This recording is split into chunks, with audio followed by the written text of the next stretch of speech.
Hello, कसे आहात सगळे? मी मधुरा, आदिची आई, आईचा खाऊमध्ये स्वागत करते।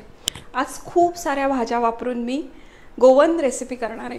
कारण आधी 1.5 वर्षाचा असताना गोव्याला गेले होते आणि त्यावेळेस मी एअरबीएनबीचा विला आम्ही बुक केला होता, कारण मला किचन हवं होतं। आधी खूपच लहान होता, तर हॉटेलमधलं शक्य नव्हतं त्याच्यासाठी। आणि मी आणि माझा नवरा प्रसाद खाण्यासाठी फिरतो, निसर्ग सौंदर्य सगळं पाहतो, पण आम्ही खाण्यासाठी फिरतो।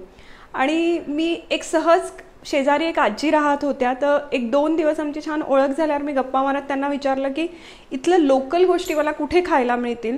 तर ते म्हणे की इथे हॉटेलमध्ये तर नाही मिळणार। आणि आम्हाला बीइंग अ व्हेजिटेरियन खरंच त्रास होत होता की आपल्याला बनवूनच खावं लागत होतं, खूप कमी चॉईस असायचा। आणि एक दिवस सकाळी त्यांनी आम्हाला हे बनवून दिलं मला आणि म्हटलं हे खाऊन बघ, तुला आवडतंय का? हे रेसिपी मला त्या दिवशीपासून खूप आवडते। मे बी मी बनवते ती ऑथेंटिक नसेलही, पण मी त्यांना जी विचारली ती रेसिपी माझ्या मैत्रिणींनी मला सांगितली, एक गोव्यात जी मैत्रीण असते तिच्याकडनं, अशा सगळ्याच्या पद्धतीने मी हे बनवते आणि हे मला खूप आवडतं। आज आपण बनवूया। काय काय भाज्या घेतल्यात मी कणसं घेतलेत, कॉर्न घेतलेत, त्याचे तुकडे करून घेतलेत, लाल भोपळा, शेवग्याच्या शेंगा, रताळं, गाजर, बीन्स आणि दुधीच्या फोडी। लाल मिरची मी बॅडगी लाल मिरची घेतली आहे, धणे, तिरफळ, काळी मिरी, आमसूल, ओला नारळ, पाणी। त्यात आपल्याला आवडतील तेवढ्या भाज्या आपण घेऊ शकतो। ह्याच्यात किती घ्यायच्या, ज्या ज्या आपल्याकडे असतील त्या सगळ्या भाज्या आपण घेऊ शकतो। ह्याच्यात असं काही प्रमाण नाही की एवढ्या भाज्या, पण हे साधारण अर्धा किलो भाज्या आहेत माझ्या सगळ्या मिळून। त्याला मी 1 वाटी नारळ घेतलेला आहे। हे एक टेंटेटिव्हली प्रमाण आहे ह्याचं। सुरू करायचं आपण। मी अजूनही माझ्या रोजच्या स्वयंपाकात माझं हे स्टीमर असतं आणि मला हे खूप आवडतं। हे खूप ज्या भाज्या शिजायला कडक आहेत त्या मी पाण्यात टाकते, म्हणजे मी कॉर्न पाण्यात टाकते, रताळं पाण्यात टाकते, मी ज्याला शिजायला वेळ लागतोय ते मी पाण्यात टाकते, आणि गाजर, बीन्स, लाल भोपळा, दुधी भोपळा या पटपट शिजतात, यावरती मी जाळीवर ठेवते, या फक्त वाफवून घेते।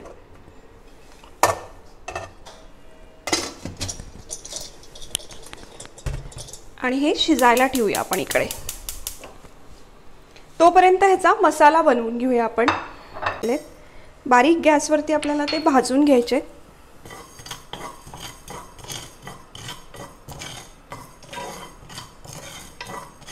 ह्याच्यात खूप मसाला नाही, भाज्यांची जेवढी चव नॅचरल ठेवता येईल तेवढी ठेवायची आपल्याला।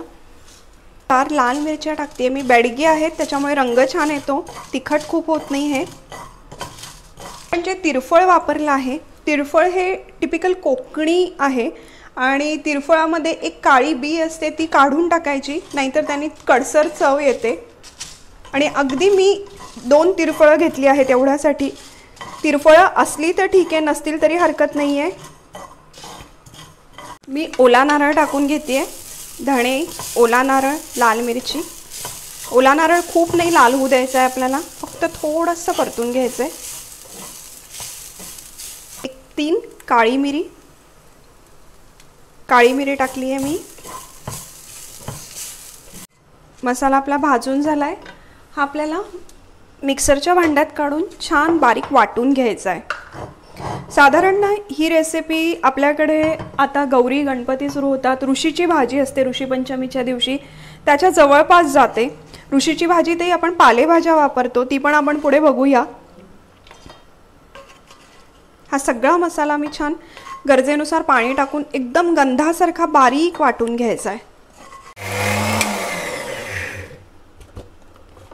आधी मी बिना पाणी टाकता जेवढा शक्य तेवढा हा बारीक करून घेतला आहे। रंग बघायचा, धण्याचा इतका सुवास येतोय मस्त।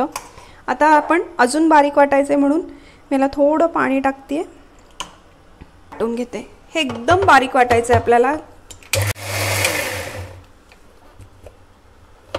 मस्त। हे छान असं मी गंधासारखं अगदी बारीक वाटून घेतलेलं आहे। आता आपण बघूया या मोदक पात्रातल्या म्हणजे स्टीमरमधल्या भाज्या वाफल्यात की नाही। हां, रंग बदललाय, भाज्या छान वाफल्यात, मस्त वाफल्यात। मी गॅस बंद करते आणि भाज्या एका पातेल्यात काढून घेते। मला या मोदक पात्रातनं नेहमी स्वयंपाक करताना खूपच छान वाटतं. मला अजूनही त्या जुन्या गोष्टी वापरायला आवडतात तेवढ्याच.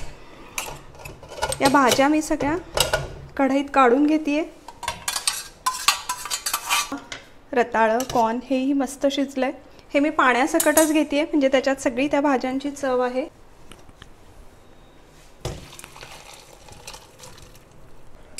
ह्याच्यामध्ये मी 2 आमसुलं टाकते.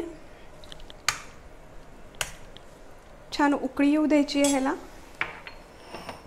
तिरफळ टाकते. तिरफळ कधी मी मिक्सरला नाही फिरवायचं कारण त्याच्याने चवीत कडवटपणा येतो. मी 1-2 तिरफळांचे तुकडे करून फक्त ह्याच्यात टाकले आणि सगळं वाटण घालणार आहोत. नारळात रंग बघायचा किती सुरेख दिसतोय. चवीनुसार मीठ आणि ह्याला छान उकळी येऊ द्यायची आहे. आपण 2च आमसुलं घातली आहेत. थोडासा गूळ घालते आहे मी, अगदी थोडा गूळ.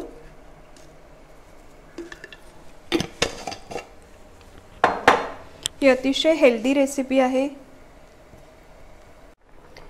खतखत आपलं मस्त उकळत आहे. आता आपण वरनं फोडणी घालणार आहे. नेहमीची फोडणी करून घ्यायची. थोडंसं तेल तापलंय आपलं. मोहरी, हिंग आणि कढीपत्ता, भरपूर कढीपत्ता. आणि ही फोडणी वरती आपण टाकतोय. आहा, फोडणीचा घमघमाट आला. मस्त खमंग फोडणीचा. आपण ह्याला व्हेज स्टू पण म्हणू शकतो. आणि तयार आहे आपलं खतखतं. इतक्या विविध रंगामध्ये हे खतखतं इतकं सुरेख टेम्पटिंग दिसतं ना. गरम भाताचे मूत, हे खतखतं आणि पोह्याचा पापड, बस मस्त कॉम्बिनेशन आहे. श्रावणात अनायसे सगळ्या भाज्या मिळतात. या करून बघा आणि मला प्लीज कळवा. कमेंट करा. आईचा खाऊ हे चॅनल सबस्क्राईब करा, शेअर करा, लाईक करा. फेसबुक पेज आपलं लाईक करा. इंस्टाग्राम फॉलो करा. थँक्यू.